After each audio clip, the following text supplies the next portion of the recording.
लेकर आ रहा हूं आपके लिए आस्तीन ने। इन्हें तो बॉयकॉट कीजिए पहले, फिर एशिया कप बॉयकॉट करने की बात करना। इसके ऑलरेडी 800 समथिंग 850 सब्सक्राइबर्स हो चुके हैं। तो आप सोचिए कि कितनी भूख है हम में ही इन्हें देखने की। सच पूछिए तो ये कुर्सी पर नाचते हुए दो बंदर हैं जो पेड़ से नीचे आते हैं और लाल कुर्सियों पर बैठ के बस उचक उचक कर अपनी बातें कहते हैं कि एक्सपर्ट एनालिसिस / गालियां सुनने के लिए, जो बाबर आजम को ये देते हैं और हम खुश होते हैं।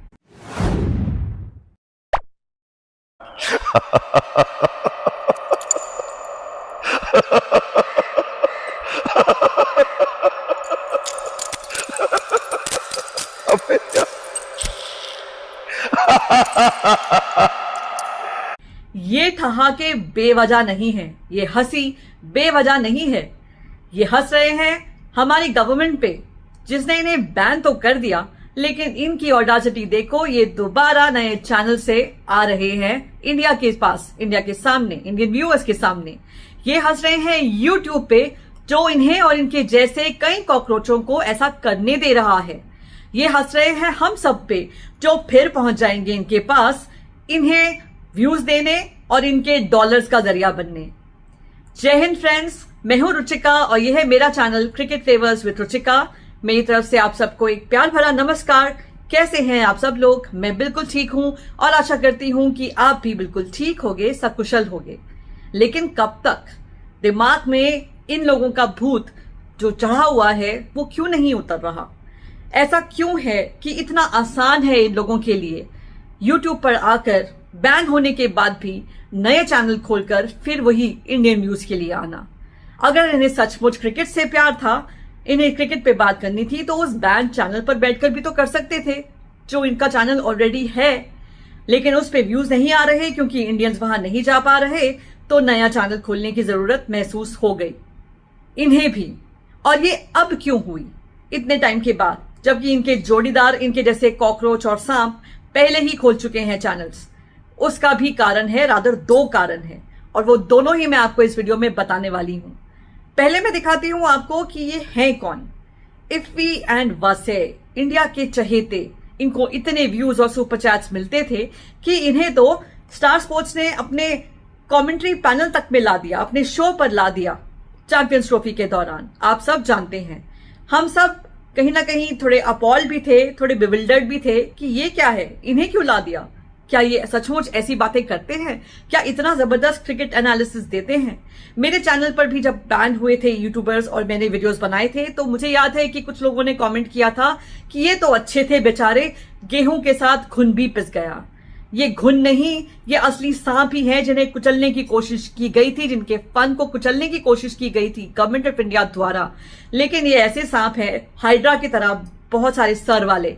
गूगल कर लेना, हाइड्रा एक मॉन्स्टर होता है जिसका अगर एक सर काटो तो वो दूसरा सर उसका आ जाता है, समथिंग लाइक आवर रावण। ये वैसे ही है, और एक सर काटो तो दूसरा आ जाता है, जैसे वो वैक-ओ-मोल होता है ना, बच्चों का गेम जो आपको दिखता होगा मॉल्स वगैरह में, कि वो एक को मारो तो दूसरा फुदक के निकल आता है। ये वैसा ही हाल है इन सब का, इसीलिए नए चैनल्स बनाए जा रहे हैं। इफ्फी और वासे को इतने व्यूज, इतने सब्सक्राइबर्स, इतने सुपर चैट्स मिले इंडिया से। मैंने आपको एक बार दिखाया था कि सवेरा पाशा के चैनल पर कितने के सुपर चैट्स गए थे, कुछ 50 लाख के आसपास के सुपर चैट्स थे जो उन्हें मिले थे ओवरऑल लाइफ टाइम में। इन्हें तो उनसे कम से कम 3-4 गुना मिले होंगे। यानी आप खुद सोचिए, 1-2 करोड़ के तो इन्होंने सिर्फ सुपर चैट्स कमाए होंगे, जो ऑब्वियसली सब इनके पॉकेट में नहीं आते हैं, बिकॉज इसका एक बड़ा शेयर इन्हें अपनी गवर्नमेंट को देना पड़ता है उन सब बातों को करने के लिए जो एक्चुअली अगर उनके देश में की जाए तो उनकी हो सकती है, लेकिन इन्हें अलाउड है ये सब करना। उसके लिए इन्हें कमीशन देना पड़ता है ISPR या किसी भी यूनिट को, I don't know about that. इसीलिए इनकी जेब में तो पैसे कम आते हैं कंपैरेटिवली, लेकिन फिर भी काफी आते हैं। अपनी गवर्नमेंट को इन्होंने अच्छा खासा पैसा कमा के दिया है। और अब जब ये बैन हो चुके थे, 2-3 महीने हो चुके हैं उस बैन को लगे हुए, तो अब नए सिरे से आकर नया चैनल खोलने की ऐसी क्या जरूरत पड़ गई इनको? क्योंकि ऑब्वियसली उस चैनल पर तो व्यूज आ नहीं रहे थे। इनिशियली जब ऑपरेशन सिंदूर से कुछ दिन पहले इनके चैनल पर बैन लगा था, तो इन्होंने रिक्वेस्ट की थी आप उनके व्यूअर्स से कि प्लीज VPN लगाकर हमें देखने के लिए आए। लेकिन फिर इन्होंने जब ऑपरेशन सिंदूर हुआ और उसके अंतर्गत जो कार्रवाई हुई उससे बौखलाकर जिस तरह का वीडियो दिया था, मैं एक बार उसकी क्लिप चला देती हूँ। अरे मैं घंटे में मारता हूँ। तुम अपनी माँ की औलाद नहीं होगे अगर तुम लोगों ने VPN लगा के देखा है। बता रहा हूँ, जाओ चलो, तुम्हारी ऐसी की तैसी देखना, तुम्हारी ऐसी जाओ मोदी के डंडों पे लटको, वरना उससे पूछो कि उसने शिकस्त खाई कैसे। ये आप सबको याद होगा कि उन्होंने ऐसा क्या कहा, ऐसा इतनी बातें जो इतनी मैंने बीप कर दी हैं, ऐसी गालियां ये सब दी थी अपने उस क्लिप में जो ट्विटर पे इतना वायरल हुआ था और जिससे इनका असली चेहरा, जो मैं हमेशा से कहती आ रही थी कि नजर आएगा, ऐसा कुछ हुआ तो वो नजर आया। सबके सामने इन्होंने वो चेहरा लाकर रख दिया था और तब उसके बाद इवन VPN से इनके व्यूज गिर गए, VPN से भी इनके व्यूज आने कम हो गए। यानी कहीं ना कहीं हमारे इंडियंस को समझ आ गई थी कि ये लोग सांप हैं और इस सांप आस्तीन के सांप को पहचान लिया था उन्होंने। पर अब उन व्यूज की कमी खलने लगी तो ये वापस आ रहे हैं। लेकर आ रहा हूं आपके लिए आस्तीन ने, लेकर आ रहा हूं आपके लिए। उससे पहले आस्तीन ने ऊपर कमर कस ले। नहीं, अबे इतना सब कुछ होने के बाद तो आना ही पड़ेगा, तो इंतजार अब हो गया खत्म। कमर कस लो, आस्तीन चढ़ा लो, हो जाओ तैयार। इफ्फी भाई official is coming. Like, share, subscribe.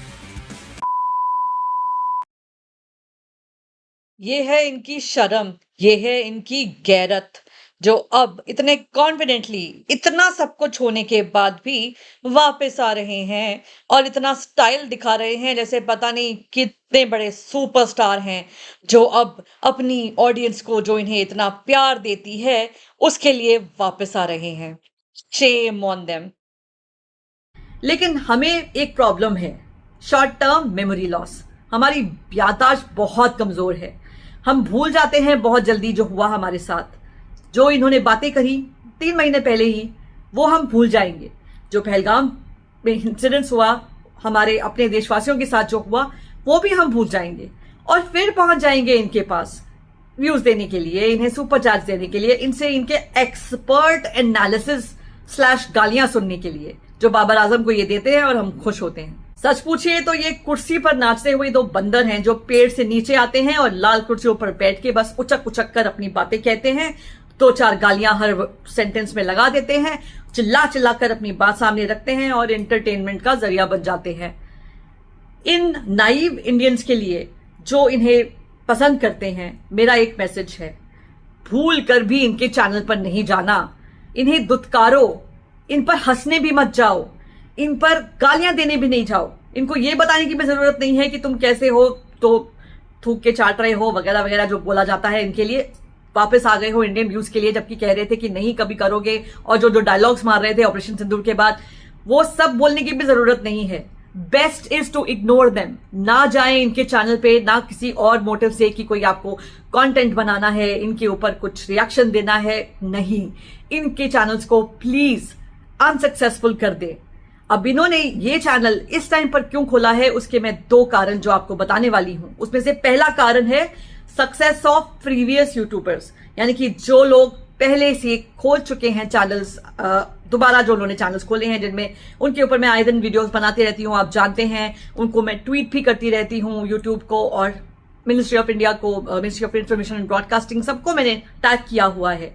वो चैनल्स हैं जैसे आपका अली द कॉन मैन, जिसने सवेरा पाशा ओरिजिनल चैनल बैन होने के बाद नया चैनल खोला, रिस्कॉन हैदर जिसने भी एक नया चैनल जो उसका बैकअप चैनल था उसे रिस्कॉन व्लॉग से क्रिकेट का नाम चेंज कर दिया, वलीद राउफ, उमर अफजल, इन्होंने सब ने अपने नए नए चैनल खोले। इवन एजाज पाखरी ने भी रिसेंटली अपना नया चैनल खोल दिया। लेकिन उस रेस में ये पीछे कैसे रह जाते, क्योंकि उन्हें भी तो व्यूज मिल रहे हैं, उन्हें भी तो सब्सक्राइबर्स मिल रहे हैं। यूट्यूब पर एक नया चैनल खोलने वाले को 1000 सब्सक्राइबर्स ऊपर रीच करने तक करते करते उसकी कमर टूट जाती है, उसे कई वीडियोस अपलोड करने पड़ते हैं, तब जाके वो कोई अपना चैनल 1000 सब्सक्राइबर्स या ऐसा कुछ रीच कर पाता है। लेकिन इस शख्स ने तो अभी वीडियो भी नहीं डाला, सिर्फ एक ये हंसने वाला प्रीव्यू डाला है और इसके ऑलरेडी 800 समथिंग 850 सब्सक्राइबर्स हो चुके हैं। तो आप सोचिए कि कितनी भूख है हम में ही इन्हें देखने के लिए। वैसे ही दूसरे यूट्यूबर्स भी सक्सेसफुल हो रहे हैं, उन्हें इंडिया के ऊपर कंटेंट बनाने में कोई रोक नहीं है, कोई टोक नहीं है, जिससे बैन किया गया था, ना यूट्यूब की तरफ से, जबकि वो यूट्यूब के इतने सारे पॉलिसीज को वायलेट कर रहे हैं, यूट्यूब उन्हें इग्नोर कर रहा है।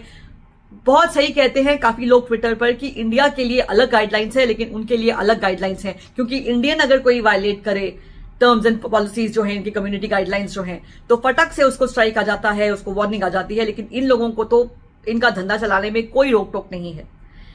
Same is the case with government of India, जिन्हें नजर ही नहीं आ रहा है कि इनका इतना आसान था इस तरह से वापस आना।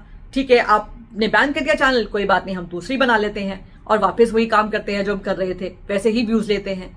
उनकी देखा देखी ये भी अब इस अरीना में आ गए कि सबको मिल रहे हैं तो हम क्यों पीछे रहे, हम भी आके व्यूज लेंगे। पहुंच गए ये भी नया चैनल खोलने को। दूसरा कारण, सबसे बड़ा ग्रोथ का जो रीजन होता है वो होता है इंडिया वर्सेस पाकिस्तान का कोई भी टूर्नामेंट, चाहे वो चैंपियंस ट्रॉफी हो, चाहे वो स्पेशली अगर T20 वर्ल्ड कप हो, T20 फॉर्मेट हो, तो उसमें तो मिलियंस में व्यूज आते हैं इनके। तो एशिया कप जो आ रहा है, एशिया कप में इनको रोना धोना जो करना पड़ेगा। ऑब्वियसली इनकी टीम इनको हंसाएगी तो नहीं, रुलाएगी ही, और ये चाहते भी यही हैं कि टीम इनको रुलाए।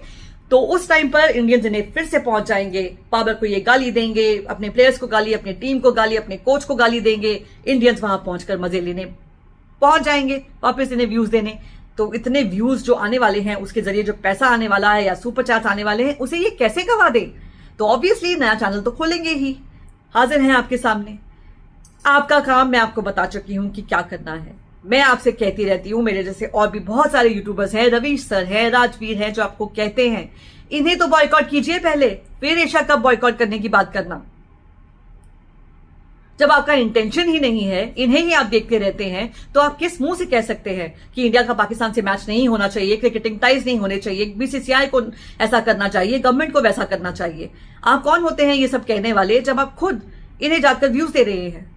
क्योंकि आपकी जेब से पैसा नहीं जा रहा, आप नहीं समझ पा रहे कि ये आप कितना गलत कर रहे हैं इंडियन इकोनॉमी के साथ। क्योंकि इंडिया का एड रेवेन्यू से आने वाला जितना भी पैसा है जो यूट्यूब की तरफ जाता है, वो वापस इंडिया ना आकर इनके पास बह रहा है। इनका कोई खर्चा नहीं लग रहा, फिर भी इनके पास इतनी कमाई हो रही है। दिस इज इन्वेस्टमेंट के बिना का प्रॉफिट, यानी कि no investment yet so much profit जो इन्हें मिल रहा है। फ्री का प्रॉफिट मिल रहा है हम लोगों के द्वारा, लेकिन हम नहीं समझ पा रहे। बल्कि मुझे पता है कि मेरे इस वीडियो पर भी लोग आकर कहेंगे कि तुम इनकी चैनल को प्रमोट कर रही हो, लेकिन आपके सामने ये प्रूफ मैं लगा रही हूं। मैंने इनकी चैनल का जैसे ही ये ट्वीट आया जिसमें ये बोल रहे हैं कि मैं वापस आ रहा हूं, मैंने उसको पोस्ट किया है, रीपोस्ट किया है और टैग किया है सब लोगों को और कहा है कि भाई ये क्या हो रहा है, ये क्या धंधा चल रहा है, ये क्या धोखाधड़ी हो रही है हमारे साथ, बैन कीजिए इनके नए चैनल्स को भी। तो मेरा मकसद डेफिनेटली इन्हें प्रमोट नहीं, बल्कि पूरी तरह से जड़ से खत्म कर देना है अपने इंडियन ऑडियंस के सामने से। और इसमें मुझे आप लोगों का सहयोग चाहिए, आपका साथ चाहिए। आप लोगों को रिक्वेस्ट है मेरी, किसी भी कारण से 1 मिनट के लिए भी नहीं, 1 सेकंड के लिए भी नहीं, आप ना जाएं इनके चैनल पे, ना देखें इन्हें। कोई गाली देने की जरूरत नहीं है, कोई कुछ कहने की, कोई अटेंशन देने की जरूरत नहीं है, क्योंकि आपकी अटेंशन से इन्हें मिलता है व्यू। ये गाली खाने को भी तैयार है पैसे के लिए। एजाज बाकरी आपके सामने प्राइम एग्जाम्पल है उस चीज का, फुरकान भट्टी भी। लेकिन हाँ, उसने अब दूसरा चैनल नहीं बनाया है। लेकिन जितने भी लोग हैं गाली खाकर भी गुजारा कर लेंगे, एज लॉन्ग एज आप उन्हें व्यू दे रहे हैं, सुपर चैट दे रहे हैं। तो प्लीज अटेंशन ही मत दीजिए, इनके चैनल पर जाना बंद कीजिए, इनका धंधा बंद कराइए। ये मेरी रिक्वेस्ट है आपसे। Thank you so much for your support guys. I hope कि आपको वीडियो पसंद आया है। अगर हाँ, तो मेरी आवाज और बुलंद करने में मुझे और सहयोग दीजिए। वीडियो को लाइक कीजिए, शेयर कीजिए। चैनल को सब्सक्राइब नहीं किया है तो प्लीज कीजिए। आपकी अपनी इंडियन यूट्यूबर हूं, मुझे सपोर्ट कीजिए। और हाँ, कमेंट में मुझे अपनी राय भी जरूर बताइएगा। Thank you so much for watching everybody. Have a great day. Like, share and subscribe. नमस्कार।